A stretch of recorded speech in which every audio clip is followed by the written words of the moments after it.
चलिए आज का लेक्चर हम लोग फिर से रिज्यूम करते हैं। हम लोगों ने पिछले लेक्चर में 1 से लेकर 7 तक क्वेश्चन कर लिए थे। आज के जो क्वेश्चन है बहुत ज़्यादा इंपॉर्टेंट है। इसमें हम लोग कुछ इंपॉर्टेंट ट्रिक्स डिस्कस करेंगे। इस इंपॉर्टेंट ट्रिक्स से क्वेश्चन आपके आने ही आने हैं। आपके मैक्सिमम क्वेश्चन जो है ट्रिक से हो जाएंगे, ठीक है, कम से कम टाइम में। इसलिए इस लेक्चर को लास्ट तक देखना आपके लिए बहुत ज़रूरी है।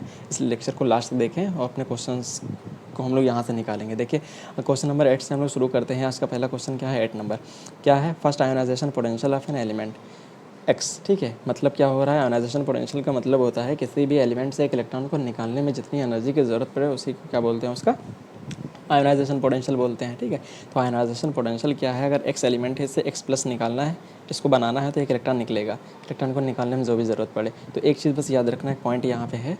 ठीक है, एक पॉइंट यहाँ पे ये है कि जब भी एनर्जी की ज़रूरत पड़े तो उसे हम लोग डेल्टा पॉजिटिव लिखते हैं, मीन्स एनर्जी सिस्टम को देना अगर पड़े। अगर एनर्जी सिस्टम से निकल रही है किसी भी चीज़ में तो उसे हम लोग नेगेटिव से लिखते हैं। अगर ज़रूरत पड़े उससे हम लोग क्या बोलते हैं, एंडोथर्मिक रिएक्शंस बोलते हैं, उसमें शोषी। ठीक है, अगर एनर्जी निकल रही होती है किसी प्रोसेस में तो उसे हम लोग क्या बोलते हैं, ठीक है, एक्सोथर्मिक रिएक्शंस बोलते हैं, जिससे ऊष्मा, ठीक है, क्षेपी रिएक्शंस बोलते हैं। तो यहाँ पे देख रहे हैं क्या, यहीं पे यहाँ पे यही कॉन्सेप्ट छुपा हुआ है। तो वापस क्या करना है, इसको इलेक्ट्रॉन गेन कराना है। तो वापस हम लोग गेन कराएंगे तो मतलब न्यूट्रल बनाना है। तो अगर हम लोग क्या करते हैं, अगर इलेक्ट्रॉन वेट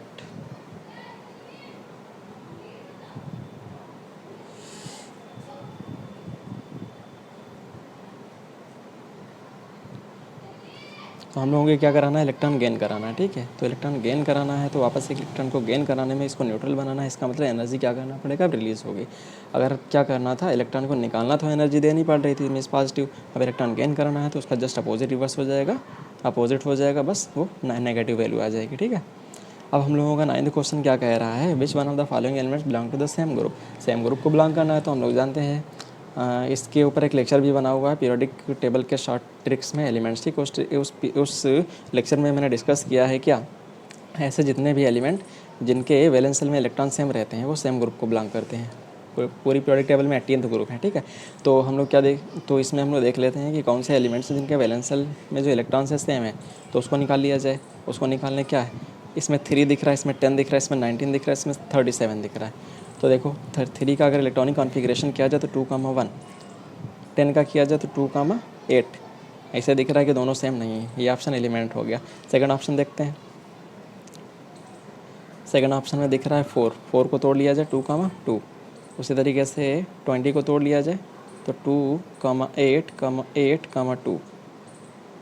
ठीक है, तो 2,8,8,2 दिख रहा है कि हाँ अभी तक वैलेंस शेल में इलेक्ट्रॉन सेम आ रहे हैं। उसी तरीके से 38 को कर लिया जाए। 38 को हम लोग क्या लिख सकते हैं, ठीक है, क्रिप्टॉन। ठीक है, क्रिप्टॉन कितना होता है 36,2 लिख सकते हैं, इसमें भी वही आ रहा है। उसी तरीके से एक तो हमारा होता है कितना दिया हुआ है यहाँ पे 56 दिया हुआ है। 56 को हम लोग तोड़ सकते थे कितना, एक 54 का हम लोगों का नोबल गैस होती है। ठीक है, जिससे हम लोग क्या बोलते हैं, जीनॉन, 2 लिख सकते हैं। इसका मतलब क्या, इन सब के वैलेंस शेल में इलेक्ट्रॉन जो है सेम आ रहे हैं। इससे यहाँ से क्या क्लियर हो रहा है क्या, कि जितने भी एलिमेंट हैं सबके वैलेंस शेल में सेम इलेक्ट्रॉन आ रहे हैं। इसका मतलब जो है सेम ग्रुप को बिलोंग कर रहे हैं। इसका मतलब करेक्ट ऑप्शन हमारा हो जाएगा बी वाला। चलिए नेक्स्ट क्वेश्चन पे मूव करते हैं, 10 वाला। In which of the following molecules all the bonds are not equal. Bonds को चेक करना है तो हम लोगों को जो है वैसे PR थ्योरी जो है बहुत अच्छे से आना चाहिए। ये क्या होती है, valence shell electron pair repulsion theory. इससे क्वेश्चन कम से कम 10 मिलेंगे इस पूरे पेपर में, कम से कम 10 क्वेश्चन। ठीक है, अब देख लेते हैं इस VCPR थ्योरी के ऊपर ये बेस्ड है। यहाँ से कैलकुलेट कर लेते हैं। यहाँ से कैलकुलेट करने पे हम चेक करते हैं क्या, ये जो BH3 है, BH3 है सबके सब। ठीक है, एलिमेंट सेम है, बॉन्ड सेम रहेंगे। ठीक है, क्यों, यहाँ पे ये बनाता है जो sp2 बनाता है, sp2 सॉरी ये sp3 यहाँ पे बनाता है। अब देखो हाइब्रिडाइजेशन हम लोग कैसे निकालेंगे, हाइब्रिडाइजेशन से आपके ऊपर क्वेश्चन जरूर आएंगे एग्जाम में। तो हाइब्रिडाइजेशन निकालने का फार्मूला क्या होता है, ठीक है, जितने भी वैलेंस शेल में इलेक्ट्रॉन्स हैं डिवाइडेड प्लस, ठीक है, जितने भी सिग्मा बॉन्डेड एलिमेंट हैं प्लस या माइनस जितना चार्ज है, ठीक है, डिवाइडेड बाय 2। अगर प्लस चार्ज होगा तो नेगेटिव कर देंगे, माइनस चार्ज होगा तो ऐड कर देंगे। इस फार्मूले से हम लोग हाइब्रिडाइजेशन आसानी से निकाल सकते हैं। ठीक है, तो यहाँ से हम लोग यही कैलकुलेट कर लें क्या, अगर हम लोग जानते हैं क्या, बोरान हमारा जो है, बोरान का एटॉमिक नंबर हम लोग जानते हैं कितना 5 होता है, तो इसको लिख सकते हैं 2,3। ठीक है। अगर 2,3 लिख सकते तो 3 इसका वैलेंस शेल में इलेक्ट्रॉन हो गए और इससे 3 फ्लोरीन जुड़े हुए हैं, 3,3 divided by 2, 3 + 2 6, 2 divided by 3 hybridization sp2। ठीक है, इसका मतलब यहाँ पे हाइब्रिडाइजेशन जो था sp2 था। तो देखो अगर sp2 हाइब्रिडाइजेशन होता तो टोटल कितने बॉन्ड दिख रहे हैं, 1 2 3, टोटल 3 है। तो इसका मतलब क्या है, ट्राइगोनल प्लेनर बना लेगा। इसमें सारे के सारे बॉन्ड इक्वल होते हैं। अब नेक्स्ट हम लोग मूव करते हैं। नेक्स्ट हमारा है SF6, ये ऑक्टाहेड्रल बनाता है, इसमें भी सारे के सारे बॉन्ड सेम होंगे। ठीक है, उस तरीके से CH4 चेक कर लेना। CH4 में टेट्राहेड्रल बनाएगा, क्योंकि इसका टेट्राहेड्रल इसलिए बनाएगा क्योंकि इसमें जो तुम्हारा हाइब्रिडाइजेशन हम लोग निकालते हैं वो आता है 4 या sp3। ठीक है, उस तरीके SF6 में कितना आता है, वैलेंस शेल में सल्फर के 6 हैं, +6 12, 6 हो जाएगा। 6 का हाइब्रिडाइजेशन जो होता है sp3d2, जो कि ऑक्टाहेड्रल आता है। ठीक है, उसी तरीके से Br F3 चेक कर लेते हैं। Br में कितना वैलेंस शेल होते हैं, 7 इलेक्ट्रॉन होते हैं। ठीक है, F में F टोटल 3 जुड़े हुए हैं में सिग्मा बॉन्डेड वाले, 7 3 10 5, ये कितना हो जाएगा इसका हाइब्रिडाइजेशन sp3। ठीक है, 4 हो गए D। अब देखो इसकी ज्योमेट्री देख लेते हैं क्या है। sp3d की जो ज्योमेट्री होती है वो जो हमारी होती है टोटल 4 5 ही बनती है TBP। अब देखा TBP कैसा होता है। TBP को हम लोग बोलते हैं, चलिए देख लेते हैं क्या, ट्राइगोनल बाई पिरामिडल। ये कुछ ऐसा बनता है, पहले ट्राइगोनल बना लो, ठीक है, बाई पिरामिडल बना लो। बस अगर ये शेप दिख जाए तो इसमें बॉन्ड सभी के सभी इक्वल नहीं होते। ये जो इक्वाटोरियल वाले बॉन्ड्स होते हैं ये सब के सब इक्वल होते हैं, लेकिन जो एक्सियल वाले बॉन्ड्स होते हैं काफ़ी लंबे होते हैं, क्योंकि यहाँ पे जो बॉन्ड, यहाँ पे हाइब्रिडाइजेशन जो होता है डी में चला जाता है। ठीक है, वो SD टाइप का चला जाता है। ठीक है, यहाँ पे sp2 होता है, इसलिए जो होता है ये वाले बॉन्ड लॉन्गर हो जाते हैं, ये वाले बॉन्ड जो है शॉर्टर भी होते हैं, और ये 180 वाला बॉन्ड भी है। ठीक है, चलिए तो यहाँ से हम लोगों का करेक्ट ऑप्शन आंसर जो हो जाएगा वो D वाला हो जाएगा। नेक्स्ट क्वेश्चन पे मूव करते हैं। 11, which among the following is the correct increasing trend of the bond order. Bond order का हमें ट्रेंड चेक करना है। चलिए इस क्वेश्चन को भी हम लोग सोल्व करते हैं, ताकि जो है वीडियो ज़्यादा लंबा ना हो जाए, इसलिए पहले कर लिए। तो देखते हैं, एक ट्रिक आप लोगों को बस ये याद रखना है, ट्रिक बस ये इतनी याद रखना है। बॉन्ड ऑर्डर का भी क्वेश्चन है, बस एक ट्रिक याद रखना है क्या। तो देखो सबसे पहले क्या लिख लो, 14 लिख लो। ठीक है, 14 के बाद 15 इलेक्ट्रॉन लिख लो, 16 लिख लो, 17 लिख लो, 18 लिख लो, 19 20 20 तक लिख लेना। ठीक है, उसी तरीके से 14 के पीछे आ जाओ, 13 लिख लेना, 12 लिख लेना, 11 और 10 लिख लेना। फिर इलेक्ट्रॉन का, फिर जो है बॉन्ड ऑर्डर रखना। 14 का बॉन्ड ऑर्डर जो होता है 3 होता है। अगर 15 इलेक्ट्रॉन हो जाए तो एक एक क्या करना, 0.55 से कम करते जाना। तो 2.5 हो जाएगा, फिर 2 हो जाएगा, फिर 1.5 हो जाएगा, उसी तरीके से 1 हो जाएगा, फिर 0.5 आएगा, फिर 0 बॉन्ड ऑर्डर हो जाएगा। उसी तरीके से लेफ्ट में जाना है तुम्हें। 13 इलेक्ट्रॉन हुए तो 2.5 आएगा, 12 होंगे तो 2 आएगा, तो इसी तरीके 11 पे 1.5 आएगा, 10 पे ठीक है 1 आएगा, उसी तरीके से 9 पे तुम्हारा 0.5 बॉन्ड ऑर्डर आएगा। उसी तरीके से अगर 8 इलेक्ट्रॉन होंगे तो उसका बॉन्ड ऑर्डर कितना, 0 हो जाएगा। तो यहाँ पर भी हमें क्या करना था, ये हम लोगों को दिया था, बस इसमें क्या इलेक्ट्रॉन कैलकुलेट करो। ऑक्सीजन का हम लोग जानते हैं एटॉमिक नंबर 8 होता है, तो दोगुना कर दिया, जो 16 प्लस लगा हुआ चार्ज, तो 1 इलेक्ट्रॉन कम हुआ, तो क्या हुआ 15। ऑक्सीजन O2 है 16 हो गया, O2 है 1 इलेक्ट्रॉन मिला हुआ 17 हो गए। उसी तरीके O2 2 माइनस है यहाँ पे तो 18 हो गए। इसका मतलब क्या हुआ, यहाँ पे हम लोग जान रहे हैं क्या, जैसे 14 से इधर जाते हैं इलेक्ट्रॉन, ठीक है, बढ़ते हैं, इसका मतलब क्या हुआ, बॉन्ड ऑर्डर कम होता जाता है। तो सबसे ज़्यादा बॉन्ड ऑर्डर इसका हो जाएगा, देन इसका हो जाएगा, देन इसका हो जाएगा। जहाँ पे ये मिले उसी को करेक्ट मार दो। ठीक है, तो सबसे ज़्यादा O2 प्लस का, देन O2 का, ठीक है, और देन हमारा O2 माइनस का, करेक्ट ऑप्शन A हो जाएगा। होप ये क्वेश्चन जो है काफ़ी ईजी लगा हुआ, इसके ऊपर क्वेश्चन आना ही आना है। एक चीज़ और याद रखना इस क्वेश्चन को करने के लिए, अगर कभी भी बॉन्ड ऑर्डर देख ली, बॉन्ड ऑर्डर जो होता है इन्वर्सली प्रोपोर्शनल होता है बॉन्ड लेंथ के। ये ना पूछेगा तो बॉन्ड लेंथ पूछ लेगा। इसी का सेकंड क्वेश्चन क्या आ सकता है, सबसे ज़्यादा बॉन्ड लेंथ किसकी है, सबसे कम बॉन्ड लेंथ। तो जितना ज़्यादा बॉन्ड ऑर्डर होगा उतना कम, उतना ज़्यादा जो है, देखा, जितना ज़्यादा बॉन्ड ऑर्डर होगा उतनी कम लेंथ होगी। ठीक है, बॉन्ड लेंथ होगी। इसका मतलब क्या हुआ, अगर ये तुम्हारा ट्रिपल बॉन्ड है, ये छोटा होगा, ये जितना छोटा होगा उतना स्ट्रॉन्ग होगा, इसका मतलब बॉन्ड लेंथ उतनी कम होगी। ये ज़्यादा होगा तो ये कम होगा, इसका मतलब इन्वर्सली है। ठीक है, तो यहाँ से ईजिली कर सकते हैं। चलिए नेक्स्ट क्वेश्चन पे मूव करते हैं। क्वेश्चन नंबर 12 हमारा क्या कह रहा है, total number and types of bonds in acetylene molecule. तो सबसे पहले हमें एसिटिलीन का स्ट्रक्चर पता होना चाहिए। चलिए एसिटिलीन ड्रा कर लेते हैं। तो C ट्रिपल बॉन्ड C, बाकी दोनों तरफ हाइड्रोजन ऐड कर दो। ठीक है, ये एसिटिलीन होता है। तो हमें पता है क्या, ये बॉन्ड सिग्मा है। ठीक है, ये बॉन्ड सिग्मा है। बस बहुत ज़्यादा इंपॉर्टेंट चीज़ यहाँ पे ये है कि जब भी देखो बॉन्ड बनते हैं उसमें केवल एक सिग्मा होता है, बाकी सब पाई। यहाँ पे 3 बॉन्ड बने हैं तो इसमें केवल एक सिग्मा होगा, बाकी जो 2 बचे वो पाई हो जाएंगे। ठीक है, तो काउंट कर लो 1 2 3, 3 हमारे सिग्मा बॉन्ड हो गए। ठीक है, केवल 2 पाई हो गए। ये जहाँ पे भी ऑप्शन है उसको करेक्ट मार दो, ये D दिख रहा है। ठीक है, 3 सिग्मा है, 2 पाई है। चलिए नेक्स्ट क्वेश्चन पे मूव किया जाए। 13 क्वेश्चन क्या कह रहा है, which one of the following is not a iso structural with CCl4। CCl4 के साथ आइसो स्ट्रक्चरल कौन नहीं है। देखिए मैक्सिमम वैसे PR से क्वेश्चन मिल रहे हैं। 13 क्वेश्चन कर लेते हैं। देखिए यहाँ पे नाइट्रोजन कितना है, सेंट्रल एटम, ठीक है। इसका हम लोग जानते हैं एटॉमिक नंबर जो होता है नाइट्रोजन का 7 होता है, ठीक है। 7 को लिख सकते हैं 2,5। इसका मतलब क्या है, यहाँ पे 5 इसके वैलेंशियल इलेक्ट्रॉन्स हो जाएंगे, ठीक है, प्लस 4 हाइड्रोजन एटम, प्लस लगा हुआ बोले थे ना प्लस माइनस करना है। अगर क्या प्लस है तो एक इलेक्ट्रॉन कम कर दो, अगर माइनस होता तो एक ऐड कर देते। तो देखो 5 4 9 1 8 कितना बचेगा, 8 डिवाइडेड बाई 2 4 आएगा, ठीक है। अगर 4 आता है तो हम लोग देखो हाइब्रिडाइजेशन कैसे निकालते हैं। अगर तुम्हारा 2 आए मतलब Sp, ठीक है। 3 अगर आ जाए तो Sp2, ठीक है। 4 आ जाए तो Sp3, 5 आ जाए तो Sp3D। अब D शुरू हो जाएंगे क्योंकि पी आर बेटल 3 होते हैं। उसी तरीके Sp3D, उसी तरीके 6 आ जाए तो उसे बोलते हैं क्या, Sp3D2। तो देखो Sp आ जाए तो लीनियर शेप होता है, Sp2 आ जाए तो ट्राइगोनल प्लेनर शेप होता है ऐसा, ठीक है। अगर Sp3 आ जाए तो उसे टेट्राहेड्रल बोलते हैं। अगर Sp3D आ जाए तो उसे ट्राइगोनल बाई पिरामिडल बोलते हैं, TBP। अगर Sp3D2 आ जाए उसे ऑक्टाहेड्रल बोलते हैं, ठीक है, इस टाइप का। उसी तरीके से आप नेक्स्ट करते जाएंगे, पेंटागन आएगा, पेंटागन बाई पिरामिडल आएगा, ठीक है। उसी तरीके से आगे मूव कर सकते हैं। चलिए इस क्वेश्चन को हम लोग कंप्लीट कर लेते हैं। तो यहाँ पे दिख रहा है क्या, यहाँ पे ये CCl4 जो कि टेट्राहेड्रल होता है। तो और देख लो कौन, ये भी टेट्राहेड्रल होता है। कार्बन 4 + 4 8, ये भी टेट्राहेड्रल होता है, 8 का 2। उसी तरीके से क्या HCl3, बस एलिमेंट बदले हैं, ये भी टेट्राहेड्रल होगा क्योंकि इसमें भी टोटल वैलेंसी 4 है। अब हमारा जो बच रहा है डिफरेंट वो केवल SF4 बच रहा है। इस सल्फर के वैलेंस सेल में 6 इलेक्ट्रॉन होते हैं, 4 जुड़ गए, 5 5 आएगा तो जो कि डिफरेंट होगा। ये ऑप्शन हमारा सही हो जाएगा, C वाला।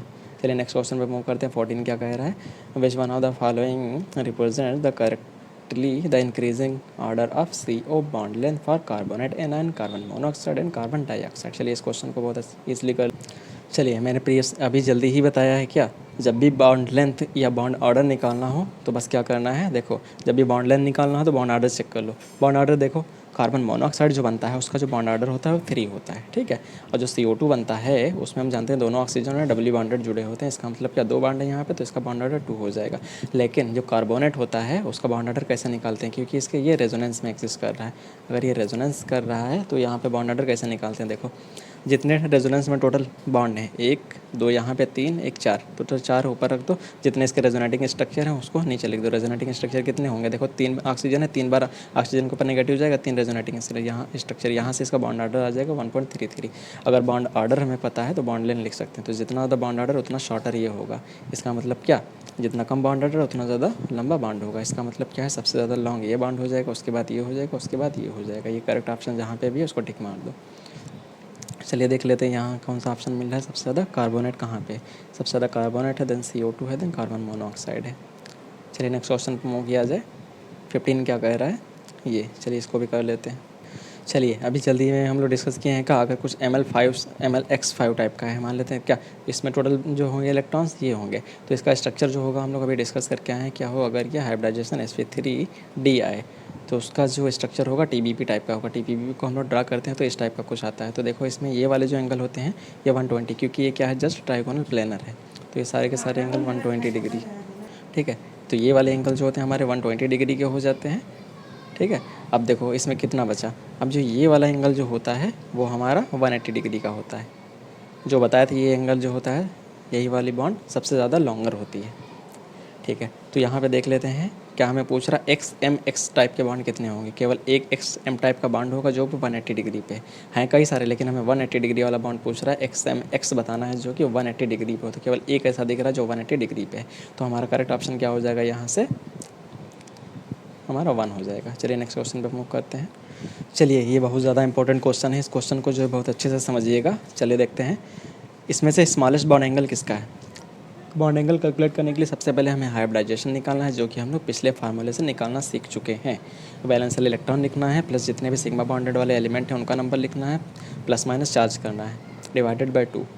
वो आ जाए तो हम लोग हाइब्रिडाइजेशन निकाल के उसका शेप लिख सकते हैं। शेप लिख गया तो यहाँ से हम लोग आगे देखते हैं क्या होगा। चलिए इसका हम लोग जानते हैं क्या, इसका जो होगा ऊपर लोन पेयर है तो लोन पेयर आ जाता है, तो इसे हम लोग क्या बोलते हैं, ट्रायंगुलर शेप बोलते हैं, ठीक है। यहाँ पे जो होता है हम लोगों का ये प्लेनर शेप हो जाता है CH3 प्लस का, हाइब्रिडाइजेशन निकाल के चेक कर सकते हो। CO2 का जब देखते हैं तो इसका देख लो CO2 का कैसे निकालते हैं। हाइब्रिडाइजेशन इसका निकालना सीख लो, इंपॉर्टेंट है। हाइब्रिडाइजेशन CO2 का हो जाएगा, कार्बन में वैलेंस शेल 4 है, ठीक है। ऑक्सीजन क्या है, डबली बॉन्डेड है, तो सिग्मा बॉन्डेड वाले तो है नहीं, इसका मतलब क्या है, डिवाइडेड बाय 2, तो उसका नंबर 0 हो जाएगा। तो कितना आ जाएगा 2। क्या अभी पता क्या है पीछे में, अगर क्या है, अगर हाइब्रिडाइजेशन में अगर 2 आते हैं इसका मतलब क्या है, उसका हाइब्रिडाइजेशन 2 आ जाएगा, ठीक है। अगर 2 आता है तो हाइब्रिडाइजेशन 2 क्या हो जाएगा, SP। अगर SP हाइब्रिडाइजेशन है तो ये लीनियर होगा, लीनियर होगा तो बॉन्ड एंगल 180 डिग्री होगा। अगर ये ट्राइगोनल प्लेनर है तो 120 डिग्री होगा, ठीक है। अगर ये है तो हमारा कितना, अगर हम जानते हैं टीट्राहेड्रल अगर होता है तो बॉन्ड एंगल जो होता है 108 के आसपास होता है, ठीक है। अब ये देखो एक चीज़ में बहुत ज़्यादा इंपॉर्टेंट जो SB3 यहाँ पे आया है, ठीक है। SB3 को चलो अलग से बताते हैं। इसका जो बॉन्ड एंगल होता है 90 से लेकर 93 के बीच में ही लाई करता है बस। तो सबसे कम बॉन्ड एंगल जो हो जाएगा C का हो जाएगा। इसका थोड़ा और एक्सप्लेनेशन कर लेते हैं, इस पर क्वेश्चन फिर से आएगा कुछ ना कुछ, ठीक है। बहुत ज़्यादा इंपॉर्टेंट है क्योंकि ये चीज़, तो देखो हम जानते हैं इस सीरीज़ में हम अपने ट्रिक में हम लोग अपनी पीरियोडिक टेबल के लास्ट लेक्चर के ट्रिक में हम लोग पढ़ चुके हैं किस तरीके से S ब्लॉक P ब्लॉक को याद रखा जाए। वहाँ से हम लोग पढ़े थे क्या, नेपाल, पाकिस्तान, ऑस्ट्रेलिया, सब बिखरी, यहाँ से हम लोग देखे थे। तो देखो नाइट्रोजन को छोड़ के जितने भी नीचे वाले हैं कोई भी बॉन्ड एंगल बोल सकते हैं हाइब्रिडाइजेशन में पार्टिसिपेट नहीं करते हैं, इसलिए इन सब का जो बॉन्ड एंगल होता है वो, ठीक है, बस 90 से लेके 93 तक वेरी करता है। लेकिन जो NH3 वाले हैं ये हाइब्रिडाइजेशन में, अगर इसको और अच्छे से समझना है तो ना ये ड्रेगो रूल एक्सप्लेन करता है, तो ड्रेगो रूल का लेक्चर होगा वो देख सकते हैं आप लोग। तो ये जो एंगल्स होते हैं इनके, ठीक है, 90 से 93 तक वेरी करते हैं, ठीक है। अब देखो एक चीज़ और देखो, क्योंकि हम जानते हैं डाउन द ग्रुप, उस लेक्चर में हम लोग ये भी पढ़े थे, डाउन द ग्रुप जाते हैं तो इलेक्ट्रोनेगेटिविटी जो होती है वो डिक्रीज़ करती है। अब देखो अगर सेंट्रल मेटल की अगर इलेक्ट्रोनेगेटिविटी अगर डिक्रीज़ कर जाए सेंट्रल एटम की, तो होता क्या है, उसका जो है बॉन्ड एंगल भी डिक्रीज़ करता है। इसका मतलब down the group bond angle increase करता है। अगर इनमें से ऑर्डर आ जाए तो सबसे ज़्यादा बॉन्ड एंगल N वाले का होगा, फिर P वाले का, फिर आर्सेनिक का, फिर तुम्हारा एंटीमनी का, फिर बिस्मथ का होगा। ये ऑर्डर ज़रूर याद रखना। चलिए ये क्वेश्चन भी बहुत ज़्यादा इंपॉर्टेंट है। इसमें सबसे ज़्यादा इंपॉर्टेंट जो है I3 माइनस से बहुत ज़्यादा पूछे जाने वाला क्वेश्चन है, ठीक है। इसका करेक्ट आंसर भी होगा यही, लेकिन हम लोग देख लेते हैं कैसे। हम लोग जानते हैं कि ऑक्सीजन में एलिमेंट को हम लोग देखते हैं तो उसका एटॉमिक नंबर होता है कितना, 8 को जब तोड़ते हैं तो 2,6 आता है। तो 6 में से देखो, 6 में से, ठीक है, 6 में देखो 2 हाइड्रोजन बॉन्ड बन गए हैं, तो टोटल कितने लोन पेयर बचे, ठीक है, एक ऊपर एक नीचे, टोटल 2 लोन पेयर बचे। लोन पेयर कितने हैं, 2, ठीक है। उसी तरीके से यहाँ पर भी कितने हैं, 2 लोन पेयर हैं। अब देखो जीनॉन में टोटल इलेक्ट्रॉन्स कितने होते हैं जीनॉन के, ठीक है, वैलेंस शेल में 8 इलेक्ट्रॉन होते हैं। 8 में से 4 बॉन्ड बन चुके हैं तुम्हारे, 4 में से 4 इलेक्ट्रॉन बच गए, 4 इलेक्ट्रॉन का 2 पेयर बन गए, तो यहाँ पे भी 2 लोन पेयर हैं, ठीक है। लेकिन जब हमारा आयोडीन है, आयोडीन में हम जानते हैं क्या, किसी का भी अगर चेक कर लिया जाए तो उसके वैलेंस शेल में इलेक्ट्रॉन्स जो आते हैं हम लोगों के 7 आते हैं। 7 आते हैं, एक नेगेटिव चार्ज, टोटल 8 इलेक्ट्रॉन हो गए। 8 इलेक्ट्रॉन में से केवल 2 बॉन्ड बने हैं, बाकी 6 बच गए। 6 के कितने पेयर बनेंगे, 3 पेयर बनेंगे। इसका मतलब सबसे ज़्यादा लोन पेयर जो 3 हैं जो कि I3 में आएंगे। इसका शेप ज़रूर याद रखना जो कि लीनियर होता है। सब बहुत ज़्यादा क्वेश्चन नहीं आता है, ठीक है। ये आप लोगों को बस ध्यान रखना है किसी भी तरीके से। हाइब्रिडाइजेशन से हम लोग निकाल लेते हैं, जैसे हम सिखाए हैं उस फार्मूले से निकालना, कैलकुलेट करना ईजिली आ जाएगा। SP हाइब्रिडाइजेशन आएगा, SP नहीं आएगा, देखिए कैसे आएगा इसका हाइब्रिडाइजेशन, देखिए कैसे निकालते हैं। तो हम लोग जानते हैं 7 इसमें है, टोटल कितने जुड़ रहे हैं, 3 आयोडीन, 2 और जुड़ रहे हैं आयोडीन, प्लस एक नेगेटिव चार्ज है, डिवाइडेड बाय 2, तो कितना हो जाएगा यहाँ से हाइब्रिडाइजेशन निकालना, 7 2 9 प्लस 1 10 डिवाइडेड बाय 2, 5, ठीक है। 5 का हाइब्रिडाइजेशन जाने क्या आएगा, sp3d आएगा, तो हम क्या बताएं, TBP होगा शेप। तो देखो TBP शेप में जब ऐसे ही इसको पुट करते हैं सारे अब देखो क्या लोन पेयर कहाँ रखना है इसमें, देखो केवल 2, कितना, एक आयोडीन सेंट्रल छोड़ दो, बाकी 2 बचे वो तुम्हारे सराउंडिंग एटम 2 हैं। इसका मतलब क्या, बॉन्ड पेयर जो है वहाँ पे 2 बॉन्ड पेयर हैं, बाकी जो बच रहे हैं हाइब्रिडाइजेशन में वो तीनों के तीनों लोन पेयर है। तो देखो एक चीज़ याद रखना, ऑक्टाहेड्रल में लोन पेयर को सबसे पहले हम लोग एक्सियल पे रखते हैं, बाकी जितने शेप हैं उनमें जो है इक्वाटोरियल पे रखते हैं। तो ये वाली शेप जो इक्वाटोरियल होती हैं वो वाली ऊपर एक डंडा सीधा खड़ा कर दो, ठीक है, उसे हम लोग एक्सियल बोलते हैं। तो एक्सियल में यहाँ पे नहीं रखा जाता, ऑक्टाहेड्रल में रखते हैं। तो यहाँ पे क्या करना है, सबके सब जो है शेप फिल कर दो इक्वाटोरियल पे। तो यहाँ पे जब फिल कर देते हैं, ठीक है, तो यहाँ पे क्या हो जाता है, इसको जब फाइनली हम इसका शेप देखते हैं तो ये आता है हम लोगों का शेप, देखो ये ऐसे आता है। तो एक आयोडीन ऊपर, बाकी सब हमारे लोन पेयर को हटा के शेप देखा जाता है, इसका मतलब ये लीनियर बन जाता है, इसलिए इसका शेप लीनियर होगा, यही आंसर भी सही होगा। चलिए नेक्स्ट क्वेश्चन हमारा 18 है, उसमें पूछ रहा है किसका डायपोल मोमेंट सबसे ज़्यादा होगा। डायपोल मोमेंट जानना है तो शेप पता होना चाहिए, उसके साथ जो है उसका एरो देखते हैं किधर जा रहा है, तो इसको हम लोग डायग्राम से एक्सप्लेन करते हैं। तो यहाँ पर देख लेते हैं, ठीक है, जो दिया हुआ है ये BF3 दिया हुआ है, ठीक है, उसी तरीके से NH3 दिया हुआ है, उसी तरीके से NF3 दिया हुआ है। तो देखो अब डायपोल मोमेंट की डायरेक्शन किधर रहेगी, डायरेक्शन चेक करने के लिए हमेशा देखना है इलेक्ट्रोनेगेटिव एलिमेंट कौन है। तो बोरान और फ्लोरीन में इलेक्ट्रोनेगेटिव फ्लोरीन है, तो इसलिए जो है इसका डायरेक्शन एरो इधर होगा, ये डैश पीछे की ओर लगा देंगे। उसी तरीके से ऊपर एक फ्लोरीन लगा हुआ है तो उसकी डायरेक्शन उधर, इसकी डायरेक्शन इधर। तो फाइनली देखते हैं इन दोनों का रिजल्टेंट जो होगा परिणाम इधर हो जाएगा, वो ऊपर एक दूसरे को कैंसिल आउट कर देंगे, इसलिए इसका डायपोल मोमेंट जीरो हो जाता है। अगर कोई शब्द लीनियर है उसका भी डायपोल मोमेंट मैक्सिमली जीरो आता है।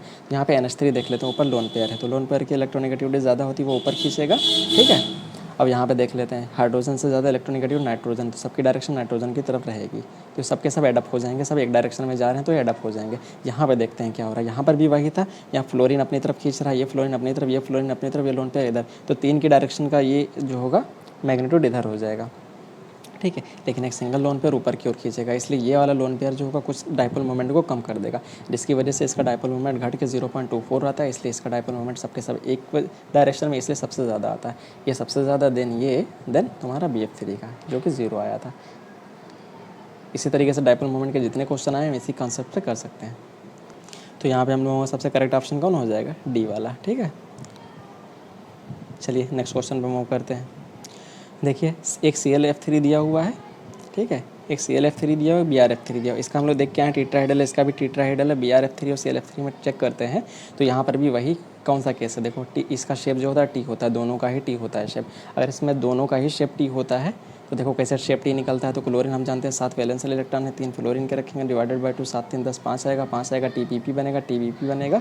अब देखो 5 में बॉन्ड केवल 3 दिख रहे हैं, इसमें 2 लोन पेयर हो जाएंगे, 2 लोन पेयर होंगे। अभी हम लोग बताएं लोन पेयर को रखना कहाँ पे है, दोनों लोन पेयर को रखना कहाँ पे, इक्वाटोरियल पे। जब यहाँ पे रख देते हैं तो एक यहाँ पे फ्लोरीन प्रेजेंट है, एक यहाँ पे, एक यहाँ पे, तो ये जो शेप बनता है ये इस टाइप का कुछ आता है, इसे हम लोग टी शेप का नाम देते हैं। तो दोनों ही ये केस में सेम है क्योंकि दोनों ही हेलोजन ग्रुप है। तो अगर ये टी शेप दोनों का है तो इसमें मैक्सिमम आंसर सही लगाना है तो नीचे वाले को लगा सकते हो जिसके इलेक्ट्रोनेगेटिविटी ज़्यादा कम है, तो बी लगा सकते हैं, वरना दोनों ऑप्शन सही है यहाँ पे। चलिए नेक्स्ट क्वेश्चन पे मूव करते हैं। हम लोग 20 क्वेश्चन क्या कह रहा है, जब कैल्शियम कार्बोनेट को हीट किया जाता है तो हमेशा याद रखना कभी भी कार्बोनेट है उसको हीट किया जाए CO2 गैस तुरंत निकलती है। तो मेटलर्जिकल ऑपरेशन जो किया जाता है उस प्रोसेस को हम लोग क्या बोलते हैं, कैल्सिनेशन बोलते हैं। तो कैल्सिनेशन क्या होता है, एक ऐसा प्रोसेस होता है जिसमें जो है वोलेटाइल सब्सटेंस को हाई टेम्परेचर पे रिमूव किया जाता है, क्योंकि वोलेटाइल है, हीट करोगे तुरंत जो है वाष्प बन के निकल जाएंगे, इसलिए इस प्रोसेस को हम लोग क्या बोलते हैं, कैल्सिनेशन बोलते हैं। नेक्स्ट क्वेश्चन देख लेते हैं क्या कह रहा है, which one of the following is an और ऑफ द कॉपर। कॉपर का और कौन कौन सा, इसमें सारे और हम लोग देख लेते हैं क्या है।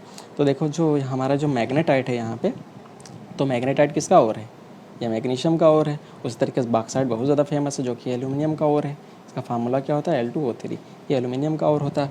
उसी तरीके से जो हमारा मेलाकाइट होता है, मेलाकाइट जो और होता है ये कॉपर का होता है। उसी तरीके से जो हमारा तुम्हारा कैलामाइट जो बच रहा है वो किसका और होता है, ये हमारा जिंक का और होता है। तो इसमें से सभी ऑप्शंस को याद रखना। तो इसमें पूछ किसका, कॉपर का पूछ रहा तो बी ऑप्शन सही हो जाएगा, बाकी और भी जो है ध्यान रखना, ऑप्शन से भी क्वेश्चन जो है बना दिए जाते हैं। चलिए नेक्स्ट क्वेश्चन पूछ रहा है क्या, विच one of the following is the alloy of copper. Copper के एलॉय कहते हैं, और एलॉय पहले जान लेते हैं क्या होता है। एलॉय जो होते हैं जब कई सारे मेटल्स को, 2 या 2 से ज़्यादा मेटल्स को मिक्स करके कुछ न्यू चीज़ बनाई जाती है उसे एलॉय बोलते हैं, ठीक है, जिसे मिश्र धातु बोलते हैं। मिश्र धातु मतलब कई धातुओं को मिक्स किया जाता है। अब देखो इसमें एलॉय क्या होता है, देखो अब पहले जान लेते हैं कि इसमें जर्मन सिल्वर क्या है। अब देखो जर्मन सिल्वर का एलॉय जो होता है वो किससे किससे बना होता है, इसमें देख लेते हैं क्या होता है, कॉपर होता है, ठीक है, प्लस जिंक होता है, प्लस निकल होता है। इन तीनों से जो मिलके बनता है उससे हम लोग क्या बोलते हैं, जर्मन सिल्वर, ठीक है। अब उसके बाद जो हमारा है ड्यूराल्यूमिन, ठीक है। ड्यूराल्यूमिन क्या होता है, ये जो होता है और होता है वो जनरली किसका होता है, एल्यूमिनियम का और होता है, ठीक है। अब अगला जो नेक्स्ट हमारा जो आ रहा है स्टेनलेस स्टील, जो कि बर्तन यूज होते हैं, वो और होता है हमारा आयरन प्लस क्रोमियम प्लस थोड़ा 1-2% जो है कार्बन होता है इसमें, ये इसका और होता है। अब जो तुम्हारा मैग्नीशियम जो है वो मैग्नीशियम जो है मैग्नीशियम से दिख रहा है, मैग्नीशियम में मैग्नीशियम छुपा हुआ है प्लस, ठीक है, एल्यूमिनियम छुपा हुआ है, ठीक है। मैग्नीशियम एल्यूमिनियम यहाँ पे 2 वर्ड छुपे हुए हैं, दोनों इसी में है, इसका मतलब ये इसका और है। तो देख लो करेक्ट ऑप्शन कौन सा सही हो जाएगा, हमारा जो है कॉपर किसका और था, जर्मनियम का, ये हमारा सही हो जाएगा, जर्मन सिल्वर। देखो C2H2 मतलब एसिटिलीन है, इसका मतलब इसका बॉन्ड एंगल कितना होता है, 180 डिग्री होता है। इसका हाइब्रिडाइजेशन कितना होता है, sp क्यों, ऐसा क्यों, देखो निकाल देते हैं। इसमें एक सिग्मा ये है, एक सिग्मा ये है, टोटल कितने सिग्मा हमें 2, ठीक है। अब यहाँ से एक कार्बन के पास 2 सिग्मा है, इसका मतलब 2 सिग्मा है, इसका मतलब इसका हाइब्रिडाइजेशन sp हुआ, ठीक है, हाइब्रिडाइजेशन इसका sp हो गया, ठीक है। करेक्ट ऑप्शन हमारा क्या हो जाएगा, BF3 एग्जैक्ट ऑप्शन हो जाएगा। ये क्वेश्चन बहुत ज़्यादा इंपॉर्टेंट है, इसलिए आपसे बार बार कहते हैं कि जो है बेसिक PR थ्योरी को बहुत अच्छे से पढ़ो, शेप बहुत अच्छे से पढ़ो, कम से कम 10-15 क्वेश्चन इससे मिलेंगे। अगर ये लेक्चर आप लोगों को पसंद आया है तो इसे लाइक शेयर और कमेंट ज़रूर करें। अब नेक्स्ट क्वेश्चन और भी हैं, लेकिन अब बहुत ज़्यादा वीडियो लेंथी हो जाता है, इसलिए यहीं पे हम लोग स्टॉप करते हैं।